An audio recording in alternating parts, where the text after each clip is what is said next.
मुश्किलों से भाग जाना आसान होता है। हर पहलू जिंदगी का इम्तिहान होता है। डरने वालों को मिलता नहीं कुछ जिंदगी में, लड़ने वालों के कदमों में जहान होता है। लड़ने वालों के कदमों में जहान होता है। नमस्कार, मैं हूं आपके साथ राजेंद्र प्रसाद और आप सभी का हार्दिक स्वागत है सम्यक सिविल सर्विसेज के यूट्यूब चैनल पर। और आज हम बातें करेंगे आरएस प्री एग्जाम 2023 में जो सवाल आए हैं राजस्थान इतिहास एवं कला संस्कृति में, उनसे संबंधित हम बातें करेंगे कि अपनी जो डेली लाइव यूट्यूब क्लास होती थी उसमें से कितने सवाल आए। सेम टू सेम हुबहू हमारे कुछ सवाल आपके सामने आए हैं। यानी राजस्थान इतिहास एवं कला संस्कृति के टोटल 17 सवाल आए हैं, जिनमें से 17 में से और 15 सवाल अपनी क्लास में से आए हैं। तो आप उनको देखिए, मैं आपको डेट तक भी बताऊंगा। और ये आप सभी जानते हैं कि सम्यक है तो संभव है। और माननीय कौशल भारद्वाज सर ने मुझे ये जिम्मेदारी दी थी कि राजस्थान इतिहास एवं कला संस्कृति को और राजस्थान के विद्यार्थियों के लिए यूट्यूब के माध्यम से बिल्कुल निःशुल्क आप क्लास शुरू कीजिए। और उसके लिए मैं सर का बहुत बहुत आभार धन्यवाद व्यक्त करता हूं। और इस प्रकार से और मैंने उस जिम्मेदारी का पूर्णतः निर्वहन किया कि अपने और क्लास के माध्यम से, यानी आप बोल सकते हैं 95% रिजल्ट अपनी क्लास से आया है। तो इस प्रकार से हम देखते हैं कि वो कौन कौन से सवाल थे जो राजस्थान के आरएस प्री के जो एग्जाम्स में पूछे गए हैं। तो आप सभी विद्यार्थी मित्र देखिए वो कौन कौन से सवाल हैं जो एग्जैक्ट ऐसे कैसे छपते हैं। तो आइए, जैसे सबसे पहले एक सवाल है, नथमल जी की हवेली स्थित है। कौन सी? नथमल जी की हवेली स्थित है। आप सभी को पता है जैसलमेर ये सवाल बना है। और ऐसा ही सवाल मैंने आपको यहां पर पढ़ा रखा है, जिसके ऊपर बहुत विस्तार से दे रखा है। सुमेलित कीजिए। अब देखो, सेम टू सेम वैसा तो हो नहीं सकता, लेकिन मैंने विस्तार से खूब सारी चर्चा की है।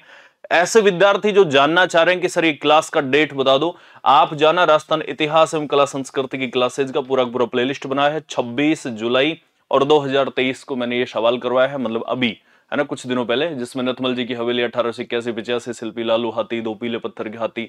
और ये ऐसी हवेली होती है जिसमें किसी भी शिल्प का दोहराव नहीं है। और ये सवाल ऐसे कैसे बन गया, बाकी अगर कोई भी आते तो आप कर देते हैं इसमें। और चलिए मित्रों, आगे चलते हैं। फिर से एक सवाल है बहुत बढ़िया सा, निम्नलिखित किस प्राचीन स्थल के उत्खनन में मालव जनपद की लौह सामग्री के विशाल संग्रह की जानकारी प्राप्त हुई है। ये जैसे अपन बात करें तो अपने जो रेड सभ्यता होती है टोंक में, उससे विशाल संग्रह प्राप्त हुए हैं। भारत का प्राचीन, यानी प्राचीन भारत का टाटानगर कहते हैं। और इस सवाल को मैंने जैसे आपको और डायरेक्ट ऐसे कैसे पढ़ा है, रेड सभ्यता टोंक, प्राचीन भारत का टाटानगर, मालव गणराज्य के यहाँ से सिक्के मिले हैं। और मैंने जैसे ये लाइव क्लास जब चल रही होती तब बताया कि यहाँ पर विशाल और लोहकालीन मुद्राएं मिली, क्योंकि सब चीजें लिख पाना भी संभव नहीं हो पाता इस प्रकार से, क्योंकि जब आप नोट्स बनाते हैं तो ये सब चीजें साथ साथ में चलती हैं। ये 3000 विचित्र आहत मुद्राएं मिली और ये ऐसे बहुत सारी चीजें रेड सभ्यता से संबंधित आप देखना 18/5/2023 की लाइव क्लास। बिल्कुल ऐसे कैसे आपको लाइव क्लास में ये सवाल पूरा पूरा मिलेगा। ठीक है, अगला सवाल देखिए, और बहुत बढ़िया सा सवाल। और अजमेर का पराक्रमी चौहान शासक जिसने दिल्ली पर विजय प्राप्त कर उसे अपने साम्राज्य में शामिल कर लिया था। ये सिंपल सा क्वेश्चन है, लेकिन कई बार विद्यार्थियों को नहीं पता होता, क्योंकि पृथ्वीराज थर्ड जो होते हैं ये विद्यार्थियों को कंफ्यूज करते होंगे, लेकिन जिसने पढ़ रखा है उसको सभी कुछ पता है। विग्रहराज चतुर्थ, और इसके बारे में, विग्रहराज चतुर्थ के बारे में मैंने आपको बता रखा है कि विग्रहराज चतुर्थ की दिल्ली विजय का उल्लेख है। और ये भी बता रखा है मैंने कि देखो, जिसने दिल्ली पर विजय प्राप्त कर उसे अपने साम्राज्य में शामिल कर लिया। किसमें है? ये अपने बिजोलिया शिलालेख में। बिजोलिया में जैसे बिजोलिया का नाम विजयवल्ली, सपादलक्ष, सांबर का, नागौर का अहि छत्रपुर, नाडोल का नड्डल, दिल्ली का भिन्नमाल का श्रीमाल, ऐसे नाम मिलते हैं। अपने दान दी गई भूमि को डोहली कहते हैं। और ये क्लास थी अपने 25/5/2023 की। इसका मतलब ये हुआ कि अपनी जो डेली लाइव यूट्यूब क्लास चलती है और वो कंप्लीटली तरीके से विद्यार्थियों को समर्पित क्लास रही, जिसमें सवाल अपने आप खुद ही जवाब दे रहे हैं। यानी मेरे द्वारा पढ़ाए गए जो भी चीजें थी अपने आप खुद ही और आपके सवालों का जवाब दे रहे होते हैं। सामान्यतः मैंने और इस क्लास के माध्यम से ऐसा प्रयास किया था कि आपका सबका सब मैटर यहीं से प्राप्त हो जाए, क्योंकि जैसे ये थ्योरी क्लास थी, क्योंकि मुझे पता था कि कुछ जैसे मैंने शिलालेख पढ़ाए थे, सभ्यताएं पढ़ाई थी, और ऐसी जो पिछला जो सवाल था ये सभ्यता वाला, शिलालेख वाला, सिक्कों वाला, मैंने इनको थ्योरी पढ़ाई। और थ्योरी इसलिए कि बच्चों को एक नोट्स मिल सके, और इसी प्रकार से आपको ये सारी जानकारी यहां से मिल गई। तो सम्यक है तो संभव है। आइए मित्रों, और कुछ सवालों को संभव बनाते हैं अपन। अगला सवाल है अपने, अरब यात्री सुलेमान ने किस प्रतिहार राजा के शासनकाल में भारत यात्रा की थी? ये आप सभी को पता है। और ये जैसे भोज प्रथम, भोज का नाम होता है मिहिर भोज, मिहिर उसकी उपाधि होती है, इसलिए कौन सा हो जाएगा भोज प्रथम। आरपीएससी ने इसका आंसर वत्सराज माना है, लेकिन 100% संभावित है कि वो कहीं ना कहीं मिस्टेक में मान लिया गया है, और ये इसका जवाब सही कौन सा रहेगा, भोज प्रथम। क्योंकि ऑथेंटिक जितने भी प्रूफ्स हैं उनमें सब में क्या दे रखा है, इसके समय अरबी यात्री सुलेमान, मतलब ये। और देखो एक चीज और है, गुजर प्रतिहार जो राजवंश होता है उसके बारे में सामान्यतः यूट्यूब पर मैटर कम मिलता है। मैंने गुजर प्रतिहारों की भी बिल्कुल थ्योरी पढ़ाई और निःशुल्क अपने यूट्यूब पर होती है ना, तो आप उस थ्योरी की क्लास को देखना। इसके समय अरब यात्री सुलेमान भारत आए, मतलब एक एक जानकारी आपको यहां पर दी गई है, जिसने और ग्रंथ सिलसिला त्वारिक की रचना की। सुलेमान ने मिहिर भोज को इस्लाम का शत्रु, इस्लाम का अमित्र, इस्लाम की दीवार कहा। मीर भोज के राज्य में सोने चांदी की खोज से संपन्न बताया, और सुलेमान ने और इनकी जो अशव शक्ति होती हो उसको शक्तिशाली बताया। 28/4/2023। तो आप YouTube चैनल को सब्सक्राइब करिए, और ऐसे ही जो आगामी एग्जाम्स होंगे उनके लिए अपनी प्रिपरेशन सम्यक सिविल सर्विसेज के YouTube चैनल के माध्यम से करिए। और एक बार आप सभी स्टूडेंट अब सब्सक्राइब कर लीजिए और लेक्चर को लाइक कर दीजिए।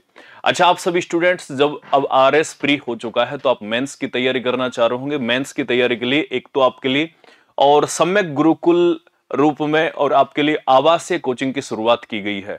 तो आप सभी विद्यार्थी विजिट करिए, और राजस्थान का नहीं बल्कि भारतवर्ष का प्रथम कोचिंग जिसमें और आपके लिए आवासीय गुरुकुल की स्थापना की गई है। बिल्कुल आप यहां पर रह करके अपनी तैयारी कर सकते हैं। अपनी ऑफलाइन जो क्लासेज होती है रिद्धि सिद्धि चौराहे के पास, वहां पर भी आपके लिए मेंस के बैचेज प्रारंभ हो चुके हैं। चलिए हम देखते हैं कुछ और सवाल। और एक सवाल है जैसे कन्हैयालाल मित्तल, मांगीलाल भव्य, ये भव्य नहीं होता, ये भव्य होता है। कौन? भव्य। और मकबूल आलम निम्नलिखित किस प्रजामंडल आंदोलन से संबंधित थे? आप सभी को पता होगा कि जैसे देखो इधर सवाल दे रखा है कि 25 नवंबर 1946 को गठित झालावाड़ प्रजामंडल के अध्यक्ष कौन बने। अब यहाँ पर तीनों चीजें हैं, ये आगे अपने कन्हैयालाल मित्तल, मांगीलाल भव्य, जब क्योंकि सब चीजें संभव लिखवाना संभव नहीं हो पाता, मैंने इस क्वेश्चंस में आपको बताया कि ये जो दोनों लोग थे ये इसके मतलब सदस्य होते हैं, और मांगीलाल भव्य क्या बनाए गए, इसके अध्यक्ष बनाए गए। और ये अपनी क्लास होती 21/3/2023, और ये संबंधित होगा झालावाड़ राज्य प्रजामंडल से संबंधित। बताओ, सेम टू सेम क्वेश्चन अपनी क्लास से छपे हैं, ऐसे कैसे, एज टू एज, है ना। और चलिए फिर अपन देखते हैं अगला सवाल, मत्स्य संघ का वृहद राजस्थान में विलय कब हुआ? और ये बहुत सिंपल सा सवाल मित्रों। अब देखो मैंने क्या बताया कि मैंने आपको ज्यादातर क्लासेज थ्योरी के माध्यम से पढ़ाई, और वो भी निःशुल्क, कि विद्यार्थियों के हित में कुछ अच्छा हो सके, और सवाल वहीं से बन जाता है। इसका मतलब हमें क्या पता पड़ता है कि उन विद्यार्थियों के लिए एक सबक है जो ज्यादातर सिर्फ प्रश्नोत्तरी वगैरह वगैरह पढ़ते रहते ना और थ्योरी नहीं पढ़ते, उनके लिए सबक है कि आप थ्योरी पढ़िए, और थ्योरी में से सब कुछ आ जाता है, क्योंकि प्रश्न कहां से बनेगा, थ्योरी में से बनता है। तो देखो जैसे मैंने थ्योरी की क्लास ली थी, एकीकरण से संबंधित पूरा एकीकरण समझाया, ठीक है। तो एकीकरण में जैसे मैंने संयुक्त वृहद राजस्थान समझाया, तो उसमें वृहद राजस्थान में हमने मिलाया मत्स्य संघ। मत्स्य संघ का मतलब ABCD। देखो वृहद राजस्थान मतलब संयुक्त वृहद राजस्थान कैसे बनता है, वृहद राजस्थान प्लस मत्स्य संघ, ये 4 चरण हो गए। चौथे चरण में मत्स्य संघ मिलाया गया, और इस प्रकार से कौन सा चरण है, ये है 5वां चरण। और 5वें चरण में आपको जैसे ये बन जाता है अपने कौन सा, 15 मई 1949 को, और 5वां चरण संयुक्त वृहद राजस्थान, ये हो गया मित्रों। ये क्लास होती 8/5/2023 की। अब बताओ कितनी अद्भुत क्लास अपनी। और आइए फिर से अपन चलते हैं, ये सवाल काफी विद्यार्थियों को परेशान किया था इसने। और अब देखिए, झाड़ोल, उदयपुर, कुराड़ा, नागौर और साबनिया बीकानेर में क्या समानता है? अब सबसे पहले तो यहां पर देखो कि मैंने जब की क्लास लगाई थी, और यहां तक ये सभ्यताओं वाली क्लास में मैंने एक एक मतलब ऐसे ऐसे आपको प्रत्येक सभ्यता के बारे में समझाया था, विस्तार से समझाया था, जिसमें मैंने ताम्रयुगीन सभ्यताओं की जानकारी सब जगह एक जगह दी थी। अब यहां पर मैंने ताम्रपाषाण नहीं लिखा, तो अधिकतम विद्यार्थियों ने यहां पर ताम्रपाषाण कर दिया, लेकिन पाषाण से तो मतलब ये सभी की सभी क्या हो जाती है, और ये सब सभ्यताएं गलत हो जाती है। यहां पर देखो ताम्रयुगीन सभ्यताएं होंगी तो अपने जैसे देखो एक है जैसे झाड़ोल, तो झाड़ोल यहां पर नहीं लिखा गया, लेकिन जब दो शब्द हैं हमारे पास, एक होता कुराड़ा और एक होता साबनिया, तो ये है साबनिया बीकानेर, और जैसे कुराड़ा पर्वतसर नागौर, ये जब ताम्रयुगीन सभ्यता है तो निश्चित तौर पर झाड़ोल जो सभ्यता होगी ये भी ताम्रयुगीन। अब जब ताम्रयुगीन है तो यहां से क्या मिलेंगे, ताम्र उपकरणों के भंडार मिलता है। और ये सवाल ऐसा कैसा छप गया 24/5/2023 की क्लास में। और इस प्रकार से अपना देखो एक और सभ्यताओं वाले क्वेश्चन, क्योंकि देखो हर चीज कई बार एग्जैक्ट में नहीं छपती, अपने को थोड़ी सी समझदारी के आधार पर कुछ सवालों के जवाब करने होता है, ठीक है। तो आइए मित्रों एक और सवाल हम लेते हैं, बहुत बढ़िया सा। और राजस्थान में किस संप्रदाय के पुरुषों द्वारा अग्नि नृत्य किया जाता है? अग्नि नृत्य, इसके बारे में आप सब लोग जानते हैं, लेकिन हमारी बात हो रही है कि अपनी लाइव क्लास से जो रोजाना रात्रि 7 बजे होती है, उस क्लास से कितने और सवाल आए थे? 15 सवाल आए 17 में से, अपने आप में बहुत बड़ी बात है, ठीक है। और अग्नि नृत्य का प्रारंभ एवं आयोजन मुख्यतः किया जाता है। अब वो कह रहे हो कि गुरुजी 17 में से 17 आने चाहिए थे, कुछ विद्यार्थी सोच रहे होंगे, निश्चित तौर पर आने चाहिए थे, लेकिन हमने बहुत प्रयास किया और उसमें से जितने भी बने, और ये हमने एक अच्छा प्रयास किया, ठीक है। चलिए, बीकानेर में कतरियासर जो जसनाथी संप्रदाय के नृत्य होता है, सामान्यतः आश्विन शुक्ल सप्तमी को, क्योंकि जसनाथ जी समाधि लेते हैं तो इस प्रकार से उनका इस दिन ज्यादा होता है। 13 जुलाई 2023 अभी अभी ताजा क्लासेज होती है, ठीक है। अपनी रेगुलर जो क्लासेज चलती हैं उससे आप जुड़ा करें तो आपको ये सब चीजें मिल जाएंगी। तो आगामी जो भी एग्जाम होंगे, इसका मतलब आपको पता पड़ गया कि आगामी जो भी एग्जाम होंगे उनसे संबंधित जो क्लास होगी उनको आप जरूर लीजिए, क्योंकि सवाल यहीं से बनते हैं, बाहर से कहीं से आते नहीं है। अगला देखो, अगला है कुवलयमाला नामक कथा संग्रह में कितनी भाषाओं के नाम का उल्लेख किया गया है। जैसे यहाँ पर 18 भाषाओं को उल्लेख किया गया है, और राजस्थान की, अब इससे संबंधित एक सवाल है, मिलता जुलता सवाल है ना, तो अपने को सिर्फ इतना ही तो ध्यान रखना होता है कि संबंधित सवाल, राजस्थान की प्रतिनिधि भाषा मारवाड़ी का आरंभ काल माना जाता है, ये मैंने बताया 8वीं सदी। जैसे अब इसकी जानकारी कहां से मिलती है? 778 ईस्वी में और कुवलयमाला ग्रंथ में, इसमें इन्होंने मरु भाषा शब्द दिया राजस्थानी भाषा के लिए। और कितनी भाषाएं? 18 भाषाएं बताई, मैंने बोल करके बताया इसमें। आप जैसे ये क्लास देखना 25/1/2023, तो इस प्रकार से ये अपने प्रतिनिधि भाषा का आरंभ काल माना जाता है। और ये बताओ कितना अच्छा सवाल हो गया अपने। आओ एक और सवाल लेता है, और मजेदार बात यह है कि एक ही क्लास से, यानी एक ही दिन की क्लास से और दो दो सवाल बन रहे हैं अपनी क्लास में से, ठीक है।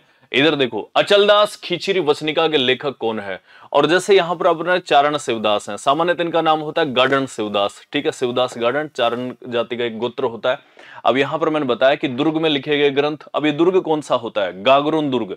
और गागरोन दुर्ग की बातें की गई, जिसमें एक तो वेली कृष्ण रुक्मणी लिखा, किसने लिखा? पृथ्वीराज राठौड़ ने। दूसरा मैंने बता रखा है कि अचलदास खिचड़ी वचनिका, ये शिवदास गार्डन ने लिखा। और आप इसको देख, यूट्यूब चैनल खोलिए और वहां पर मतलब आप इस क्लासेज को खोलिए, 18 जनवरी 2023 की जो क्लास होती है उसमें मैंने आपको ये सब चीजें बता रखी हैं। और ऐसा ही इसी क्लास में से दूसरा सवाल मित्रों, यहां पर देखिए, निम्न में से कौन सा राजस्थान का गिरिदुर्ग नहीं है? गिरिदुर्ग नहीं है। अब देखिए, जैसे अपन बात करें तो ये जालोर का दुर्ग हो गया, और सिवाना का दुर्ग हो गया, चित्तौड़गढ़ का दुर्ग हो गया, ये सब के सब कैसे हैं? गिरिदुर्ग। लेकिन गागरोन जो दुर्ग होता है, ये सबसे पहले अपन बात करें जल दुर्ग होता है। कैसा होता है? जल दुर्ग सामान्यतः। अब जैसे कई बार आप कहोगे कि गुरुजी ये गिरिदुर्ग आपने सवाल में तो इस प्रकार से, लेकिन यह दुर्ग है कि सीधी चट्टान पर बिना नींव के खड़ा है। अब इसका मतलब क्या होगा कि यहां पर पहले जल दुर्ग है। ये सभी जो दुर्ग हैं ये बिल्कुल एग्जैक्ट पहाड़ियों पर स्थित है, पर इसको सामान्यतः किस रूप में जानते हैं? अपन जल दुर्ग के रूप में जानते हैं। तो इस प्रकार से कौन सा हो जाएगा? श्रेणी मतलब सामान्यतः कौन सी? जल दुर्ग। अब गिरिदुर्ग क्योंकि ये पहाड़ी पर खड़ा हुआ है इसलिए आप इसको गिरिदुर्ग बोल सकते हैं, लेकिन ये कई बार सवालों की प्रकृति हमें देखनी होती है। बिल्कुल सिंपल सा सवाल होता है ये, ठीक है। और इस प्रकार से अपना कौन सा दुर्ग हो गया? गागरोन दुर्ग। अगला जो सवाल है अपने, निम्नलिखित में से कौन सा युगम गलत मेलित है? कौन सा है? गलत मेलित है। आइए, जैसे रामदेव जी रामदेवरा होंगे, मल्लीनाथ जी और गागरोन से बिल्कुल संबंधित नहीं होंगे, तो बताइए। मैंने ये, और ये मजेदार बात आप देखिए, मजेदार बात आप देखिए, ऐसा कैसा एग्जैक्ट सवाल अपने क्लास का और कहां पर छपा है? आरएस प्री में। पाबूजी दे रखा है, कोलू दे रखा है, तेजा जी दे रखा है, खड़नाल दे रखा है, और मल्लीनाथ जी गागरोन दे रखा है, रामदेव जी रामदेवरा दे रखा है। अब बताओ इससे और बढ़िया सवाल क्या हो सकता है? बहुत बढ़िया सा। और ये सवाल होता है, मल्लीनाथ जी गागरोन के शासक नहीं होते तो ये कहां के होंगे? ये मारवाड़ के शासक होते हैं सामान्यतः, और इनका मंदिर जो होता है तिलवाड़ा बाड़मेर होता है। ये 11 अगस्त 2023 की क्लास है। बताओ मित्रों, तो सम्यक है तो संभव है। आप सभी स्टूडेंट्स लेक्चर को लाइक करिए। चलिए मैं आपको कुछ और सवालों की तरफ ले चलता हूं।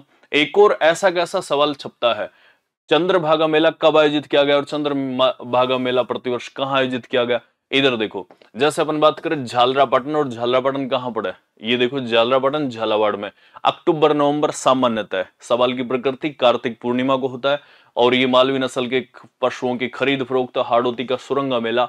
तो आपके लिए ऐसा कैसा सवाल छपा है, और ये सवाल 10 फरवरी 2023 को एक क्लास होती है। अब आप बोलेंगे सर ये क्लासेज रेगुलर चलती हैं क्या? हाँ, जैसे राजस्थान इतिहास और कला संस्कृति की क्लासेज अपनी 7-8 बजे सामान्यतः शाम को और रेगुलर चली थी आरएस प्री के लिए। अब ऐसा तो है नहीं कि जैसे हम 5 क्लास पढ़ाए और उसमें आरएस प्री का पूरा पूरा मैटर आ जाए, ऐसा संभव नहीं होता, ठीक है। इसलिए क्या होता है कि जैसे प्रत्येक दिन कुछ न कुछ क्लासेज होती है, तो आप डेली और अपने चैनल से जुड़िए। और भी जैसे बाकी गुरुजन होते हैं उनकी भी क्लासेज होती है यहाँ पे, तो आप उन क्लासेज को भी लीजिएगा। अच्छा, एक और सवाल देखिए, ललित विग्रहराज नाटक की रचना किसने की थी? और यहाँ पर देखो ये कौन होंगे, सोमदेव होंगे। और सोमदेव वाला जो सवाल था मैंने 14 और अप्रैल 2023 को, और ललित विग्रहराज नाटक की रचना किसने की गई, ऐसा कैसा सवाल छपा है जैसे। और चलो खैर ऑप्शन तो चेंज होंगे, ये सोमेंद्र द्वारा, लेकिन इसका नाम वास्तव में होता क्या है, सोमेंद्र, लेकिन अपन कहते हैं कि इसको सोमदेव, क्या कहते हैं, सोमदेव। ऐसा कैसा सवाल छप गया आपके, है ना। तो है ना अद्भुत बात। आइए तो चलते हैं अपन कुछ और सवालों की तरफ। लो मित्रों, एक और अच्छा सा सवाल है, राजस्थान राज्य का और राज प्रमुख किसे नियुक्त किया गया? अब ये जैसे राजस्थान राज्य का प्रथम राज प्रमुख किसे नियुक्त किया, मैंने एकीकरण पूरा का पूरा पढ़ा है, और एकीकरण 2 बार पढ़ा है। जैसे एकीकरण से संबंधित सवाल ज्यादा बनते हैं। एकीकरण से संबंधित देखो कितने सवाल बने हैं। एक जैसे वो मत्स्य संघ वाला पूछ लिया कि वृहद राजस्थान में मत्स्य संघ का विलय कब हुआ, दूसरा सवाल ये पूछ लिया, ठीक है। ऐसे यहाँ पर 2 सवाल पूछ लिए इस बार। अब देखो मैंने आपको बताया कि जैसे वृहद राजस्थान या फिर इसका नाम होता है विशाल राजस्थान, जब आप इसको पूरा पढ़ोगे तब मैंने आपको बता रखा है, क्योंकि सब चीजें लिखवा पाना संभव नहीं हो पाती, क्योंकि मैंने इस क्लास को वैसे लिखवाया था नोट्स के रूप में, लिखो मित्रों, है ना।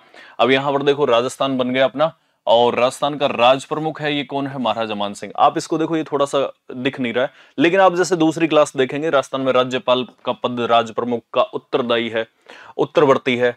23 मार्च 1949 को जब वृहद राजस्थान राज्य का गठन किया गया तब राज प्रमुख किससे बनाया गया? देखो ये आपके सामने ऑप्शन है, सवाई मान सिंह। ये क्लास अलग है, तो ये 8/5/2023 को मैंने अलग अलग क्लासेज में करवाया था। वो क्लास कहीं अलग है, एकीकरण वाली जो क्लास होती है, थ्योरी वाली क्लास, और ये क्लास अलग है। तो दो दो मतलब इस सवाल को हमने 2 बार करवाया। ये कौन से हो जाएंगे? महाराजा सवाई मानसिंह द्वितीय। तो अब बताइए आपके लिए, और इस प्रकार से अपने स्पेशल क्लास में से और 17 में से लगभग 15 सवाल एग्जैक्ट छप गए। अगर विद्यार्थी डेली क्लास लेता है तो वो इस चीजों को आसानी से पार कर सकता है।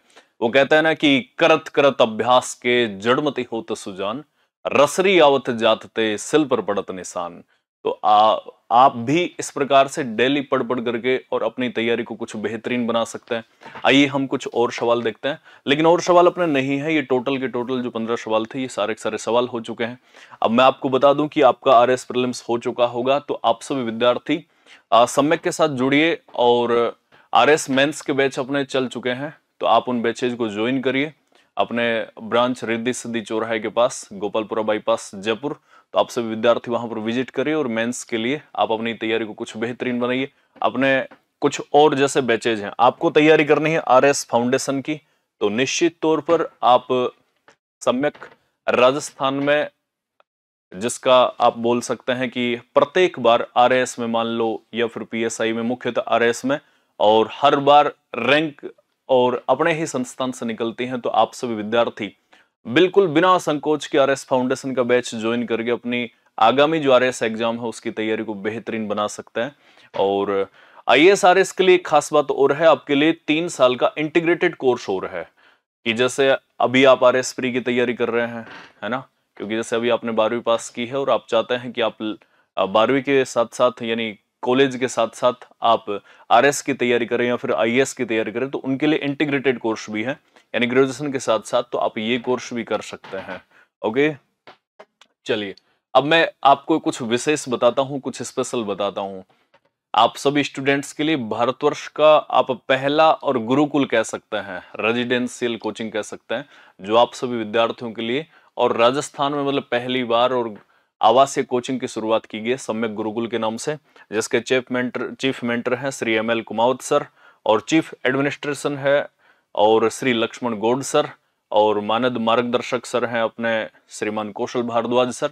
इनके मार्गदर्शन में अपने सम्यक गुरुकुल चल रहा है, और जिसमें बहुत सारे विद्यार्थी यहाँ पर, और प्राचीन पद्धति जो गुरुकुल की पद्धति उस अनुसार यहाँ और रह करके अपनी तैयारी को दमदार बना रहे हैं। क्योंकि जिस प्रकार से आरएस एक विद्यार्थियों का आप जैसे कह सकते हैं कि एक बहुत महत्वाकांक्षा वाली जॉब हो चुकी है, उसके लिए विद्यार्थी बहुत ज्यादा मेहनत कर रहे हैं। इसलिए आप अब कम समय में अधिकतम हासिल करना चाहते हैं, तो उन विद्यार्थियों के लिए सम्यक गुरुकुल नाम की जो संस्था है अपने, ये आपके लिए बहुत बेहतरीन साबित होने वाली है, क्योंकि आपको प्राचीन पद्धतियों के माध्यम से और कम समय में अधिकतम जो चीजें हैं वो यहाँ से आपको मिलेंगी। और आप यहाँ से जब भी 1 साल का कोर्स करके निकलेंगे, तो आपको मतलब ऐसी फीलिंग आएगी बस जब भी एग्जाम हो जाए तो हम इस बार क्या कर देंगे, और इस बार हम धुआं धुआं कर देंगे एग्जाम को।